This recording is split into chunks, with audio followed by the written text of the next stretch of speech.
திராவிடர் கழகம் உருவாவதற்கு முன்பே தமிழ்நாடு தமிழருக்கே என்று சொன்னவர் தந்தை பெரியார்.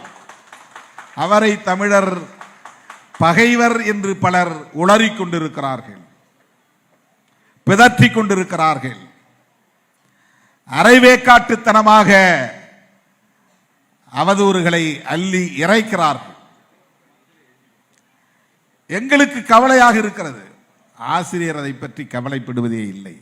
அவருக்கு எல்லா நீள அகலமும் தெரியும், எல்லா உயரமும் தெரியும், ஆழமும் தெரியும் என்பதனால் அவர் அமைதி காக்கிறார். இவர்களெல்லாம் எந்த அளவுக்கு துள்ளுவார்கள் என்பது அவருக்கு தெரியும். யாருடைய பிடியில் இவர்கள் இருக்கிறார்கள், எந்த அளவுக்கு இவர்களை குறைக்க விடுவார்கள் என்பது அவருக்கு தெரியும். ஆகவே இதற்காக நாம் நம்முடைய சக்தியை விரயப்படுத்த வேண்டாம் என்கிற பக்குவம், முதிர்ச்சி தமிழர் தலைவர் ஐயா அவரிடத்திலே வெளிப்படுவதை நம்மால் பார்க்க முடிகிறது. என்னால் அதையெல்லாம் உள்ளபடியே சகித்துக் கொள்ள முடியவில்லை. அவர் அடைந்திருக்கிற இந்த பக்குவத்தை நாம் எல்லாம் அடைவதற்கு இன்னும் எத்தனை ஆண்டுகள் ஆகும் என்று தெரியவில்லை.